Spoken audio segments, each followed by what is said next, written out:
special guest, John Walker M.S. LPC. He's a local therapist in the Dallas area. John, thank you for joining us. Yeah, thank you. Appreciate it. Yeah, Absolutely. A short little trip over here. I just practiced over in the edge of Hearst. So. Oh, good. Cool. And you were mentioning you were seeing clients today, right? Yeah, definitely. Saw a couple today. Pretty slow day. I had some business stuff to take care of. So, but usually about 20, 25 people a week. Oh, cool. Yeah. So full practice. Yeah, definitely. A little bit more than some days. Yeah. So as we get into this, guys, we're going to hear a little bit about John. John has a full practice here in the Dallas area, and I'm generally familiar, but I'm going to get to know John a lot more tonight with his background, and we're going to introduce you guys to just kind of what got you into the field and how it's progressed for you and how you find clients and where people can find you. But why don't we start with just what got you in the field of psychology and the passion behind it? Well, I tell people I've probably had every job on the face of the earth, or I feel like I have. Years and years ago, I'm in my early 60s now, and my undergrad back in 1983 was I was a finance major, and I became a loan officer in a bank. Oh, no way. Yeah, so did that for a lot of years, and needed to get out of it. It was kind of there. I tell people I really enjoyed the financial part of that job, but no one ever told me I'd have to collect the money, and I was not a very good play the heavy guy. Sure. So after a while that got to me. So I got out of that and went into the insurance business for about a year, and then I'm a musician, I'm a performer, and I had played part-time for several years, and things weren't great in the insurance industry at the time I got in, at a poor time. And, I thought, well, if it's going to be like this, I'm going to play guitar for a living. Sure. So I did that for about 15 years. Oh, wow. Yeah. And then got out of that, and I was on the road some performing. And what really brought me to this line of work is I was widowed in 1997. My first wife passed away, and she was a pretty severe alcoholic and died as a consequence of it. Yeah. So I was kind of put in a really deep grief situation at about 37. Yeah. So that really, made an impression on me. It's kind of, seminal point, where things changed for me. And, that didn't get me here immediately, too. I'm also in recovery now, and it took me a little while to get there. I owned a live music bar for 5 years. Yeah, I saw that when you sent over your information. Yeah, you have quite a history of just different experiences. A bunch of stuff, yeah. And then when I got out of that, I was a realtor for a while, and what really got me into this, I thought, kind of another downturn. It was sort of like the insurance business. So I got in the insurance business when a lot of companies were leaving Texas and underwriting was really tough. And, the housing market took a dip in 2008, and then it took another one in 2011. Yeah. And I thought, I'm riding out this second wave of downturn. I'd like to think about what I really like to do. Yeah. And Tarleton State's where I got my master's from. And I thought, well, I'll go take a couple of courses, and see if I'm suited for it. I tell people, if you'd come to me 15 years ago and said, you're going to go back to grad school, it's like, Nope, nope, not me. I don't blame you. Done with school, but got into it and really loved it and saw it was where I belonged. So that's kind of how I wound up here. Yeah, nice. So a lot of the people in my master's program, they were also second career. It's kind of one of those, if you're listening, because we get this question in between shows during the week, like, hey, do people see this as a first career? Because they kind of see, like, I'm on the younger side, and I often talk about, like, I got in at 21 and I've stayed in. But I always share, it's like, and this is why I bring a lot of people on, because they have such different experiences, and therapy is often the second career for a lot of people. And so if you're listening, you're interested in that, John is a living testament to this being a successful second career. Absolutely. Yeah. It's and it took me a little while to get into it, and it took me a little while to find private practice also, because one of, I guess, a big consideration when you're getting into it, maybe later in life, got responsibilities, and getting through school, I worked a couple of part-time jobs, and then when I got out with my degree, I still had to do intern hours. State of Texas wants you to do 3,000 hours. I think they call it an LPC associate now. It was intern when I took it about 10 years ago. Yeah. But I needed to find a good paying job for that, and was fortunate. Found one in South Texas. And I was initially the counselor for seniors group therapy, and then my boss left the outsourcing company that had put the program in the hospital, so I took over for him and stayed there for about a year and a half. And family reasons, my mother passed about a year ago, and we really needed to move back up here. So that's kind of where I landed. I thought, I'm interviewed for a few places, and I had some ideas in mind, and you and I were talking beforehand. I had done a little bit of work at a treatment center here locally, and I thought about being full-time there, but really I kind of felt like my skills would lend more to being in private practice, because I've had run businesses in the past. Sure. And I don't know how it was when you went through your graduate program, but they put the fear in you about taking insurance. It's like, it's just awful. It's just awful, And honestly, I don't spend much time on it at all. It's very cut and dried, what we do as therapists. Yeah. And but I could see where it'd be a little, maybe a stumper for someone maybe with a different background. But I was really lucky. Yeah. For those who don't have a business background or don't enjoy that kind of stuff, it's not a deal breaker. There's a lot of people out there who will help you with it. Group practice is a good way to go as well. But like John is saying, it's not the end all be all. It is difficult, but I mean, the master's program was more difficult. Yeah, definitely. Yeah, that's a really good way to put it, because there's a lot of, there's a lot of resources. There's companies that outsource helping private practice therapists into practice. I think I can't think of anybody by name now, but I know there are some programs where you're not exactly part of their group practice, but you're sort of a franchise to them. Yeah. And that would be a really good way to go, because they provide you your office support and your accounting and those things. If that's not your forte, kind of like you're saying, long story short, it's not prohibited, because you can hand most of that off. Yeah. For sure.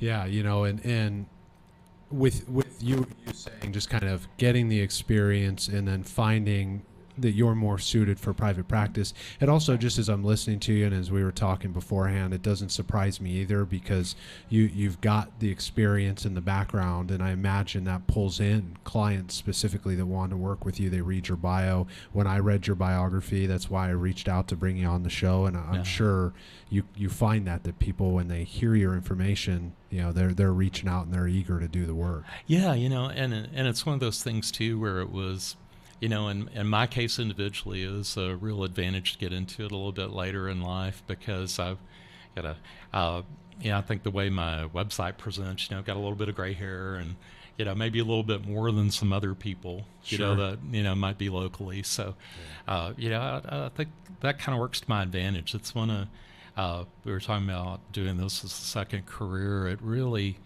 lends itself, because it's it's something a person can do, beyond average retirement age. Yeah. I tell people I'm the fool that went in the music business full time at 31. I'm going to be talking to people when I'm a little old man. Yeah. So, it's kind of like that. Yeah. I talk with my therapist about it all the time. She's kind of at that retirement stage, and then she kept a small caseload.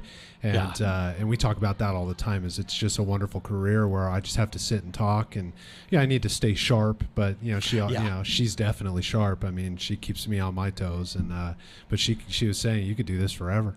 Yeah. And that's what I found. And we had a couple of really good friends that are LPCs, and and that was kind of their experience with it. One friend, I think she shut her private practice down. I'm not totally sure, but I believe she's probably like maybe 70. Yeah. So it's definitely something you can do, and it's something that I don't know if it's necessarily ageism, but it's it's a field that you can be taken seriously in later in life. Yeah. I think would be a good way to put it. I think that's a really good way to put it. I think it's a respected field, and for a good reason. You know, when you cut through all of the noise, and people have put in the time to be in this career, you know, you find a certain sense of like openness to the human experience, which is just I find a very refreshing and respectable thing to be around in other professionals who take it seriously. Oh yeah. Well, you know, and in this part of life too, there's a lot about self-disclosure in therapy. Yeah. You know, and I find I self-disclose all over the place. Sure. You know, because I got, you know, a lot of people that come in, I've probably mirrored their experience earlier in life. Yeah. But I've got one client I'm thinking of in particular that's living my 1997 right now. You know, so it's kind of like that. Yeah, I find that a lot, especially you know, with us being male therapists. And yeah. Real quick, hey Chance, I'm sorry guys if you can hear the background noise. Can we shut the door by chance? No. Thank you, Chance.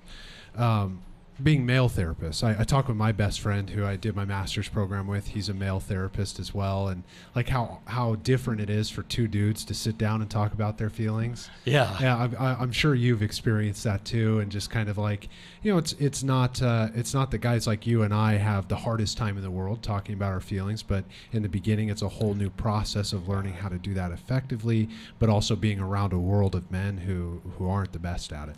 Oh yeah, definitely. And when I was down doing the seniors group therapy down outside of Victoria, Port Lavaca specifically, you know, the generation right before mine saw a whole bunch of John Wayne movies. Yeah. You know, suck it up, just forget about it. And, you know, and that generation before me, my father was a World War II veteran, and, you know, in retrospect, I'm fairly sure my dad had some PTSD that was direct from combat, but it was never spoken of. I can't say that with certainty because it was never spoken about, and that was the norm back then. Yeah, you know, it's with all the grace and respect in the world, the older generations prior to ours, right? Very much the generations that don't say sorry, you know, that don't. It's not that they're not looking at themselves. It's that they're not going to talk about it, even if they did look at themselves. Yeah, it's just the way we're socialized into it, for sure. Yeah, and I'm not so sure it's so much better these days, even though we talk about mental health so much more. I think it's just different. You know? Yeah. I've got a good friend that says, not good, not bad, just different. Yeah. You know, and that's kind of, you know, where it lands, I think.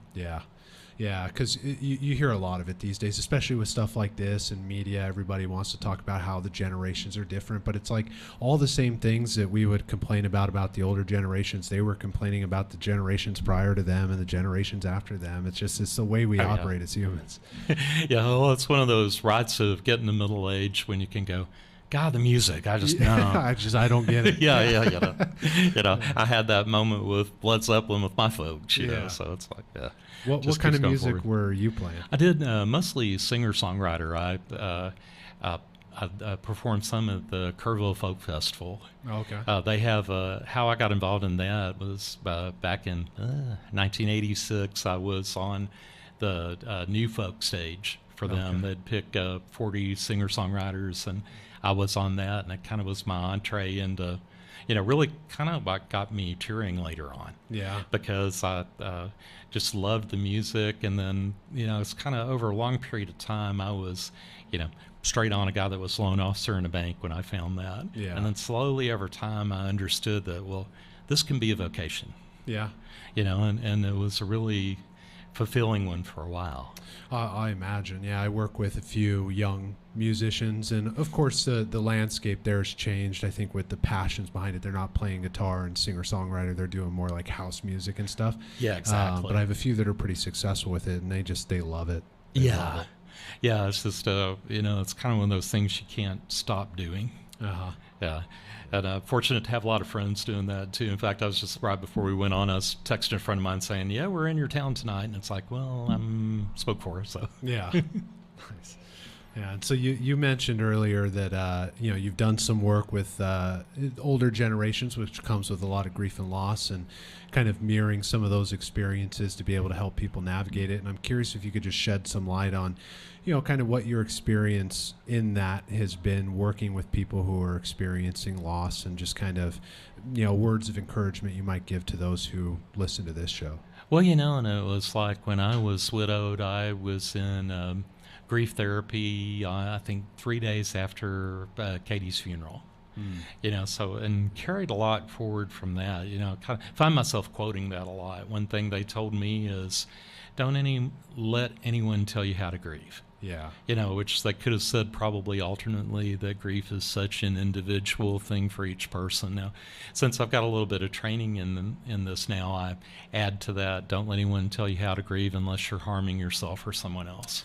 Yeah. And, that was kind of my experience. I rolled off into being a bit of a drunk for a while and stayed that way for a little bit of a while. Yeah. So, it's, but, what I'm finding more than anything is that it's a really cool thing. If anyone, that's listening is going through a graduate program now, it's a cool thing how everything sort of gels. Yeah. Because, it's like we all studied Elizabeth Kubler-Ross in school in the 5 stages, and I've seen it 9, I've seen it 7, but those 5 stages, I found that's the place to start with everybody. Sure. It's a good foundation, and I think even people who don't study it can speak that language, which makes it relatable. Yeah, definitely. And usually you can talk to someone and listen to them talk and see which of the stages applies, and usually I'll ask people, it's like, I'll show them, I'll either write it down if we're in person, or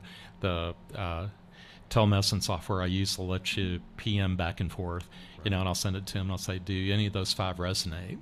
They'll say, yeah, I think, maybe, the depression does, or the anger does. And, I find myself explaining bargaining quite a bit, which... Yeah, that's kind of the one of the 5, and we can lay them out for you guys here in just a second for those who are listening. We do have a lot of clinicians that listen, and just different helping professionals, Sure. But we also get questions on the topics that we talk about, and so bargaining is a huge one, and I also, as a clinician, I identify with you in the sense of, like, in a session, that's often the one where we'll spend a little bit of time not just explaining the understanding, but also the manifestations of it. Yeah. But other than bargaining, could you highlight for us, I could do, but I'd rather have, if you're open to it, the other 4 stages. Oh, sure. It's denial, anger, bargaining, depression, and acceptance. Yeah. And it's funny, when I did my practicum hours here in I get Fort Worth, technically, a little further down the freeway we're sitting on right now. And it was funny because the first person I talked to there, I had to have the 5 stages on a sticky note on the person's file so I'd remember them all. Yeah. And, that not anymore. Right. We're past that part. Yeah. But yeah, the bargaining one's really interesting. I've come to understand it as what if or if only. Yeah. It's like, what if I had done this? If only they had taken better care of themselves. What if I had insisted they take better care of themselves? What if I'd been in a certain place at a certain time with them so they couldn't be in that place at that time where they left us? Yeah. Do you feel like in that realm that a lot of what you see in the realms of bargaining is survivor's guilt that's coming up there? Yeah, somewhat survivor's guilt. And the other thing that's kind of interesting to me is there's sort of a long game of bargaining. It's like, I think the bargaining itself, it's like we can, not everybody has that frame of reference, but we can think of it as bargaining with the higher power. Yeah. And it's like, well, so if I did this stuff, would you have left them with us? And the answer within grief and death in particular is no, I'm sorry. Yeah. And that's really hard. But what I'm finding interesting is that there's a long game of bargaining. It's like for a lot of people, it gets to the point, okay, higher power, so if I just agree not to go forward and be well, will it change things? And a lot of people wind up kind of rotating in that. Yeah, which ties in a lot, because with the 12-step and recovery realms of addictions, it's kind of, God, I just think is what a beautiful way that you're putting this is it's almost like they take themselves hostage, right? I'm going to degrade this temple, right? This soul because you took something from me. Yeah, exactly. And I'll give it back to you, God, if you start to maybe, show me that you're going to meet me halfway, which is, it's that bargaining of any addict, right? I mean, you and I know what that feels like, of like, I'll show you. Right? And it's like, we're not going to show God anything. Well, it's like when I finally tell people, my wife passed 97 and I got sober from alcohol in '07. And then I tell people, imagine my aggravated surprise when I figured out it needed to be me too. But it's kind of like that. When I got to recovery, I couldn't figure out why God was kicking my butt. Because it's like I tried to, lead a fairly straight life. It's like, I feel like I was a fairly nice guy. I could definitely line you up a half a dozen people say, oh yeah, he's a nice guy. He drinks a little too much, but he's a nice guy. Sure. So I couldn't figure out exactly what was going on with me. But the way I think of it sometimes now is I didn't know that I was entitled to my sober place in the world. A lot of people in recovery feel less than, and that was me also. And it's like, you just don't feel like you can do it without it. It's not so much like, oh, I'm going to have a spasm and pass out, if I don't have the substance. But it's like, God, how do I function without that? Because I'm not supposed to be a person without it. It becomes, it becomes a part of the identity, and stripping that part of us away. Man, it leaves a God-shaped hole. Oh yeah, and it's like, and the music business, it's kind of that way too. It's like one of my mentors, back in the '90s when I was playing so much, he's going, some people come to see me sing, some people come to see me drink. I don't care what you are, I got your money already. So that was kind of some of my upbringing in that. Right. So it was, and he's being tongue in cheek, but kind of, maybe not. So if it's true, it's true, Proved out. It's like, proved, and they call it a proof of concept. We got proof. We went all over proof of concept back in the day.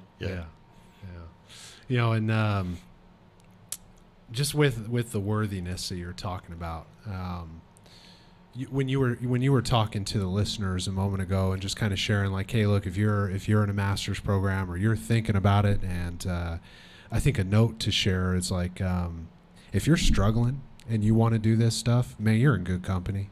We are wounded healers, and on this side of the table, we're ready to welcome you in with open arms. And when you were saying the way it gels, not just in the way of like the way a grief and loss process gels, but the way our careers gel when we take care of ourselves and embody that worthiness and walk with people as they find theirs. I'm sure you see that every day. But, definitely.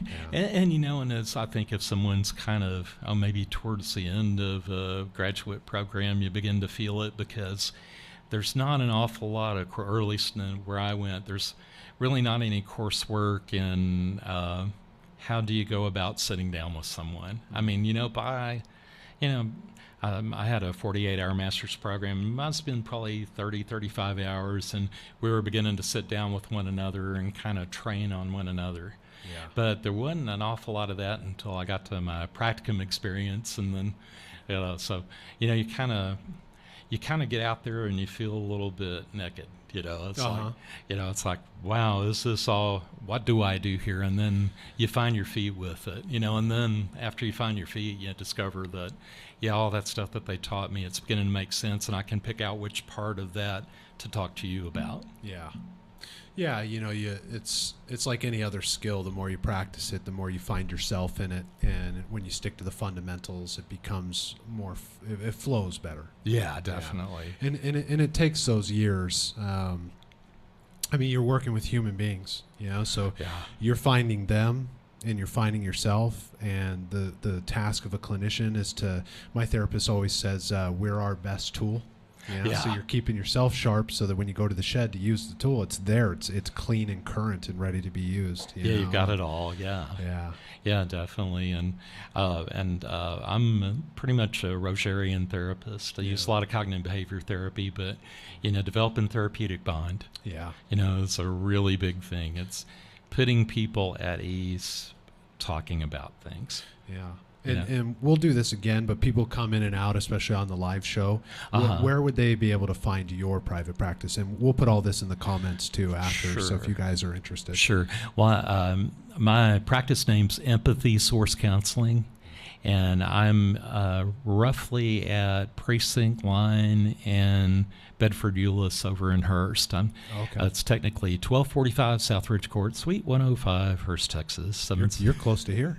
Yeah, I'm really close. I just went long at all. I stood up in my office, got in the car, came here. Yeah, very good. But really close there, and it's empathysourcecounseling.com online, and take a lot of different insurances. Which is one thing I really found was a godsend getting going in private practice. It took a minute. We were talking a little bit before we came on tonight. The credentialing process takes a little while, and at times it's a little frustrating because it feels like it takes too long needlessly. Yeah. But once I got past that it feels to me like there's two different ways to be in private practice. You can either, and I say it this way, you can attempt to do cash pay exclusively. And I say attempt because I'm not sure exactly how people just going in private practice do that model. Essentially the insurance companies do your marketing for you. It's like if you're in panel, you're going to be in their directory, and that's really the go-to for people that, if you're just another walk of life and it's like, okay, well, I need to seek some therapy, or, I need to start addressing this drinking problem I've got. Right. That's the first place people land generally is on their insurance company's website looking for somebody. Yeah. And that's where that, and another thing that my state supervisor for my intern hours taught me that's just invaluable. There's also employee assistance programs. Yeah. And that's probably about half my practice still. Oh, okay. Very cool. Yeah, and it's and it's really good because it's definitely develop long-term clients from that. Oh yeah. Yeah, all of my clients, that's how I found them, is through them reaching out to their insurance company. And it turns out my information is there and they can find me through their insurance, which is, I think, just a very helpful way to, because not everybody can afford the cash pay fully. And, there are some who do, and I work with those kind of clients too. But that kind of just comes with the territory when you've done it a long time and other referrals. And but I do agree with you of like, I'm not sure how people do it primarily cash pay, or I wouldn't go as far as to say like, why would you? But it's just a different road. It's a long road, I think. Yeah, because, and it's hard to speak to individual situations. There may be something where maybe a father or an uncle or someone's in private practice that's established cash pay, and you can become a part of that. I could see something like that, but I won't say insurance is a necessary evil, but it's necessary.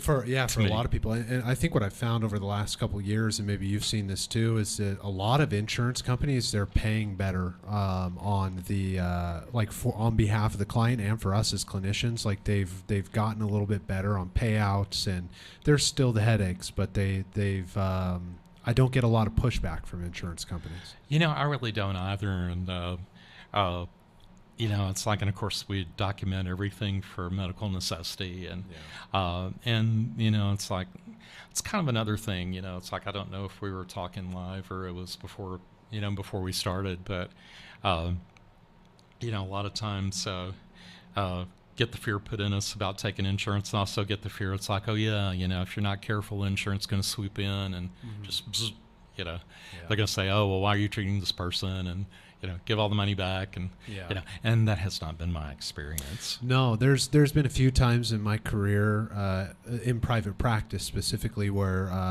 an agent from the insurance company will call just to like, hey, here's the level of care, like let's say it's like a unique case where they're kind of like, before they get to like just paying straight up for like outpatient stuff, I'm maybe coordinating with someone who's in treatment or etc.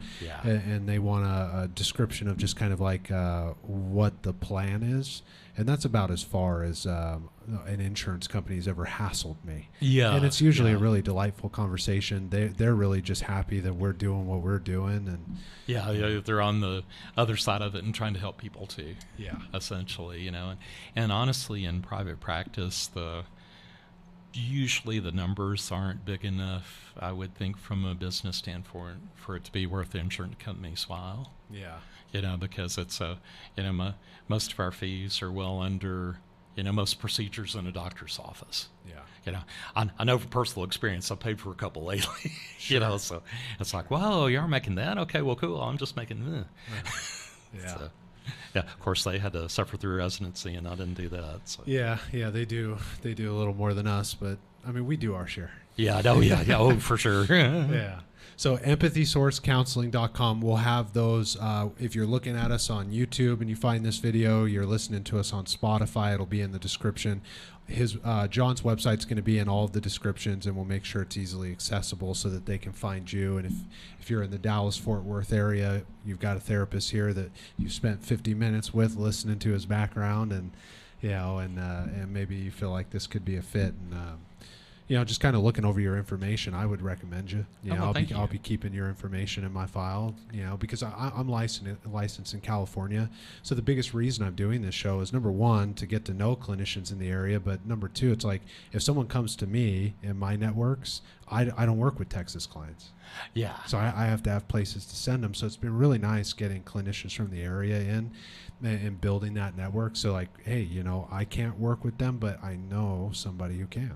Yeah. Well, and I've also kind of found that being in private practice too, it's kind of find your niche. Yeah. It's the best thing, because I'm strictly adults, 18, 21 and up. And, it's just kind of not my frame of reference to work with children or adolescents. I've never had a child, and so I don't have a whole lot of experience to share with that. Yeah. Then I also found that I'm don't do an awful lot of couples therapy. Me neither. Yeah. Yeah, it's just I actually had someone I'd worked with like a year and a half ago reach back out who was part of a couple situation. They needed a letter, but I think that was the last couple I worked with, and that was like almost a year and a half ago. I was kind of laughing, but it's just not my cup of tea. Yeah. And I think that's it. I think it's just kind of finding the right niche, because there are people that are great at it. If you're going through school for this now, and I thought, well, I'll just go get a bunch of stuff from the Gottmans and I'll watch that. And No. I mean, I understood clinically what they were saying, but I'm thinking, I'm not the one to execute these things. Right. It needs to be somebody else.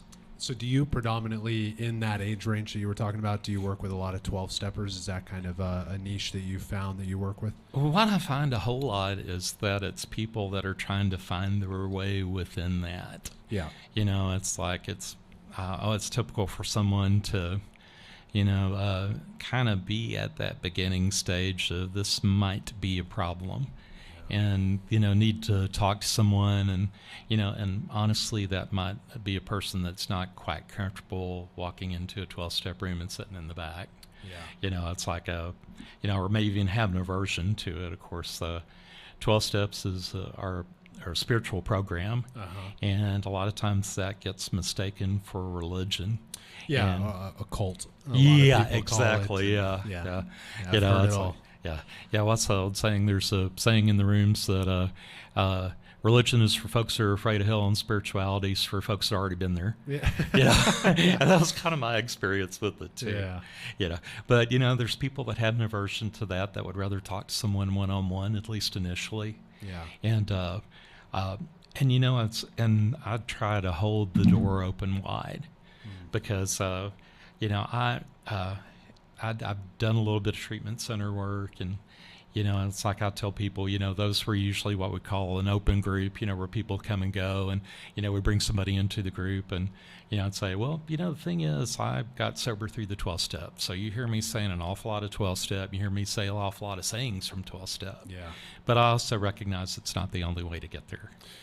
Yeah, when someone comes in and they're like, and you said it earlier because we see it in the intakes all the time. I want to get a grasp on this drinking problem, right? So it's not quite identified as a powerlessness problem yet, and we know the journey that it takes just admitting any shortcoming or character defect for any human, right? So keeping that open heart. Someone comes into you, John, and they're in that place. They're not quite sure about 12 steps. How do you? What's the approach that you take in the sense of what you were saying of like it's not the only way, right? But it is a very proven way. What's your navigation? Are you testing to see if they're going to go into the rooms? Do you leave it open for them to decide? I've heard a million different ways. I'm very curious and interested in the way you approach your clients. Well, usually what I'll do if it's somebody that's in that position, it's like, essentially a lot of people present for therapy and it's like, am I an alcoholic or am I not? Yeah. Am I a drug addict or am I not? And it's one of those things where I think the first step of the 12 steps is the line. We admitted we were powerless over alcohol and our lives have become unmanageable. Yeah. And those are the two things to me that have to be present for it to truly be addiction. Yeah. And then usually, if like the answer to both those questions is yes, and the person's willing to come to that, then, pardon me, just a second. No worries. But, next thing about that is, where do we go with that information? Yeah.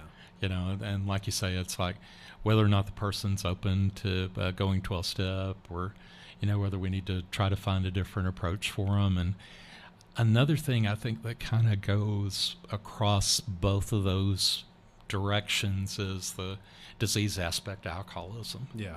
It's like the AMA recognized alcoholism as a disease in 1960. Yeah. Yeah. And that lines up with my personal experience really well because, my first wife and I, she's a girl I met when I was 25, fell in love with and got married. And, we had a good relationship. We had a good marriage. I loved her and she loved me. And I would swear to you that she would never lie to me about anything with the exception of drinking, which she did over and over and over again, went to great lengths to hide it, went to great lengths to hide the shame. And that put me, it's like in the education, there's some debate, I guess, even still, is it a disease or is it not? And the thing is, I'm firmly in the disease model camp because that's the only way I could put my first wife's behavior in my head. She's got to be sick. If this is what's going on, she's got to be sick because I know this isn't in her heart. Well, and I think there's something really powerfully true about what you just stated, just from the standpoint of when you really sit down with someone, family member affected or the person struggling on that side of the aisle, these are the things you hear over and over and over again. It's like, I can't imagine them doing this. I couldn't see this person, and I'm obviously in the camp that it's a disease model, and I'm also of the camp of with the exception of maybe sociopaths, which is a very small percentage of the population. Very, people are inherently good. Yeah, they just sometimes make bad decisions. Yeah, well, and I think that's probably the next thing to kind of attend to. When someone's decided, well, I really do need to pursue treatment and try to be sober. I think that's the next thing is there's an awful lot of shame involved in that. Yeah. It's like a lot of people of course, Brene Brown in our field is, pretty well recognized. And I like what she says about guilt and shame, and I add to it a little bit. Yeah. She says that guilt is we did something wrong, and shame is we are wrong, just as human beings. And what I add to that is we are not wrong as human beings by definition. Yeah. We're just some of our experiences. Most of us doing the best we can. Yeah, and that's a lesson from the big book of Alcoholics Anonymous that I absolutely love. When you study it and apply it to your life, and they're talking about however you identify your higher power, turning your life over to fill the role that your higher power wants you to fill. Yeah. And then that answer is given on page 133, where it says the role for you from your higher power is to be happy, joyous, and free. Yep, exactly. Yeah, period. End of story. Well, and I think kind of talking within 12-step, I may have a little bit of explanation for folks, that think, oh, wow, this is a religious program. It's like, what's God's will? Are we going to, throw up the lightning rod and hope we catch it? What's that? But to me, it's kind of has a little bit of mindfulness involved in it. Yeah. Because we're yesterday's history and tomorrow's mystery. We're kind of the sum of our experiences. And it's like that implies live in the moment. And live in the moment, it's like, well, yeah, be carefree, blow everything off is what that implies. And that's not really it. No. Because we're the sum of our experiences. What brought us here. And I think about the best way I heard the future part described. One of my clients said one time, you got to look up or you're going to run into the wall. It's like we can't just completely blow the future off. But if the closer we can get to that, it can rob the past of its power over us and rob the future of its fear. Yeah. And within that, all any of us can do is wake up in the morning and try to do the next right thing till we go to sleep at night. Yeah. And I always say attempt, because that's, we're going to fail sometimes. But I think that's get kind of way off into 12-step. I think that's where the third step is, like, do God's will. If we're, it's kind of one of those things, if we come up to a fork in the road and we go right or left and we determine the next right things go left, and then come to the next one and it's right or left and we go left. Then we come next one, right or left, and we go left. Then apparently we're supposed to be going left. So it's like that. I think that's how we discover what the will of a higher power is just trying to incrementally do the next thing. Yeah. Yeah, I was talking with one of the other hosts the other day about this, and when it really changed for me in my healing process and turning my life over to my sense of a higher power, it didn't always pan out the way I wanted it to look, but it panned out, and life was better.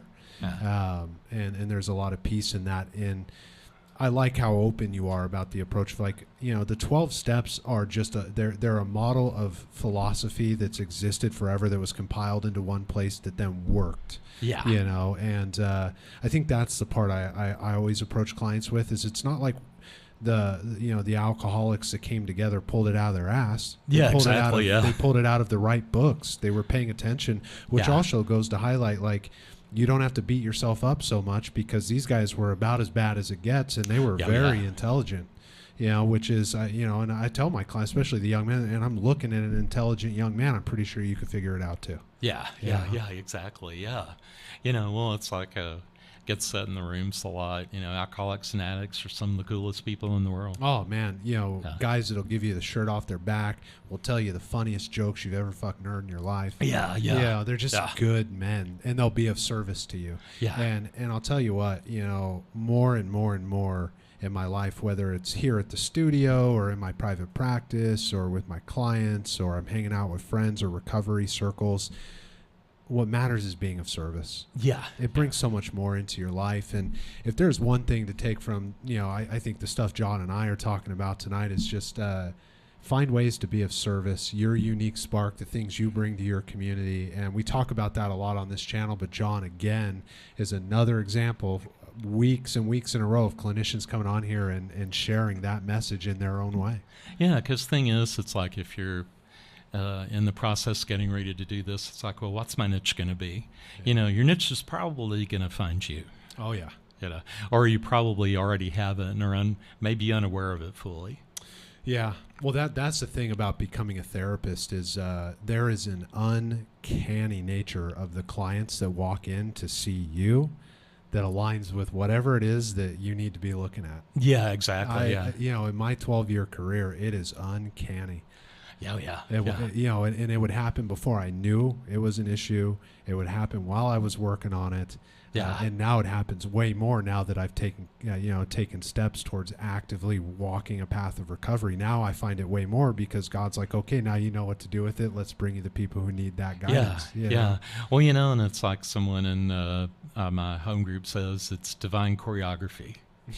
Which makes sense. She was a dancer in New York, so So it made sense how she came by that, but it really is really descriptive. It's just that right and left takes us there.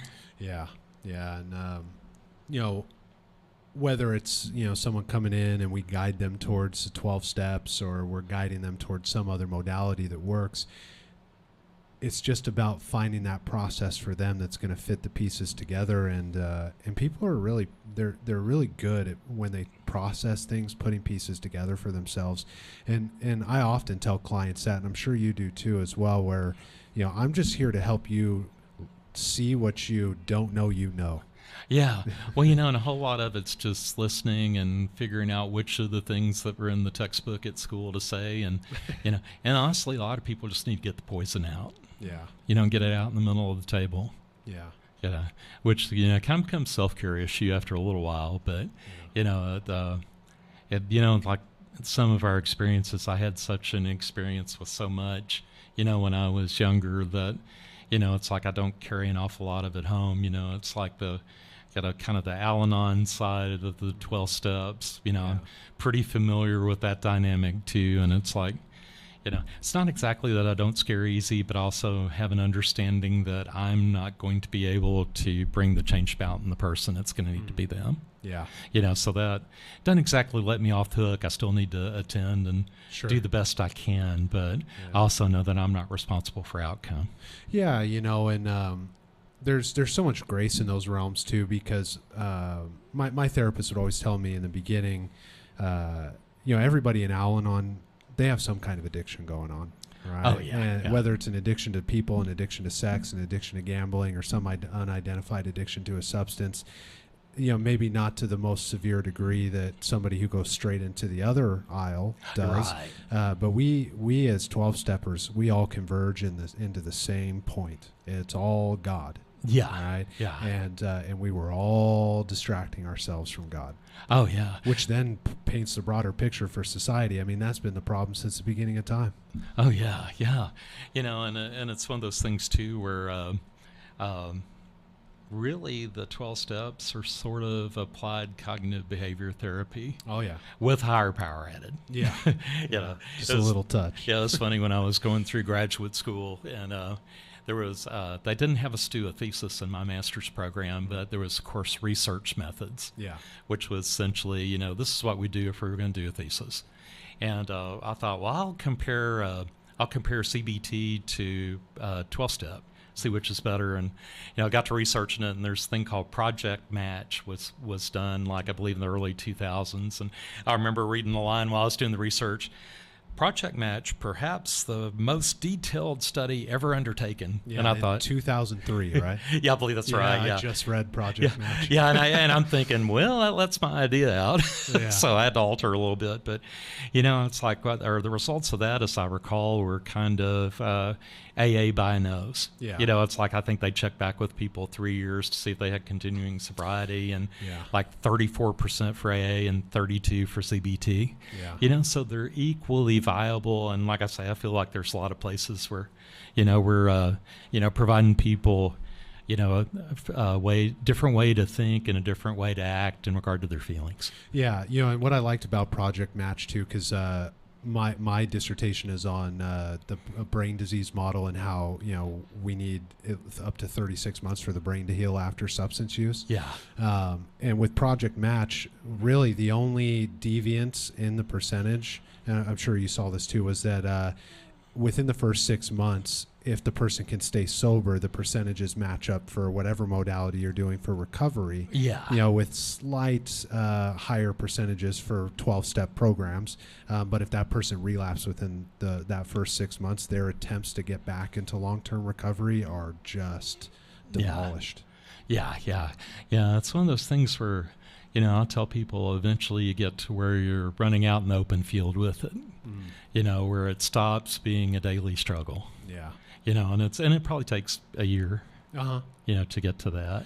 Yeah. You know, it's, what do they tell us in the rooms? No dating for the first year. And, you know, and everybody gets up in arms. But when I work with a lot of young dudes who, like, they're girl crazy, I tell them, say, look, it has nothing to do with the girls. Look, our deviation from God had nothing to do with sex, it had nothing to do with girls, it had nothing to do with the substance, it had everything to do with you turning away from your higher power. Yeah. And that year of being on the straight and narrow is all about teaching you how to make better decisions. Yeah. That's it. Yeah. It's just like try to get all this other stuff out of your head. Yeah. Yeah. So a few quick questions for you while we come towards the end of the show. Community-wise, in the area, outside of 12-step programs, what would be kind of like a go-to recommendation for someone to get connected with a community? Well, I would say another good alternative is Celebrate Recovery. Yeah. And it's pretty much akin to the 12 steps. Now, to be fair, I've never attended a CR meeting, Yeah. but it's my understanding that they pull the 12 steps down to 8, and it is very much centered on the Christian God. Yeah. You know, so if that's something that appeals to you more than something a little more secular, that's a really good spot to go. Yeah. You know, and otherwise just, you know, I think individual therapy. Yeah. Fair enough. Yeah. Last question. What is your favorite childhood cartoon? Oh, it's a Roadrunner. Roadrunner? Yeah, because it's suspend disbelief. You know, it's like the coyote can be behind the Roadrunner, go off the 10,000-foot cliff, have a 1-ton weight fall on him, and he's back for the next scene. Yeah. You don't see the recuperation time, nothing. Yeah. And how would Roadrunner benefit from coming to see you for therapy? Well, he'd understand Coyote better, probably. Yeah, he's codependent of the Coyote. He's not happy. I'm not happy. Yeah. Found to be. Absolutely. So why don't we just one more time shout out your website and anywhere that they can find John Walker LPC. Sure. It's empathysourcecounseling.com, and I'm at, it's okay to give phone number? Yeah, absolutely. Sure, 817-952-9962. All right. And we will have all of John's contact information up there for you when this goes on all the other platforms and in the comments for the Facebook section. Thank you guys for tuning in. You'll see in the comment section a link to the book, Breaking the Cycle, Understanding Generational Alcoholism. If you're interested in picking that book up, it just went live on Amazon, and you'll find the link in the comments. Other than that, thank you. We break the cycle together, and we'll see you next week at 7 o'clock. Take care. Good night.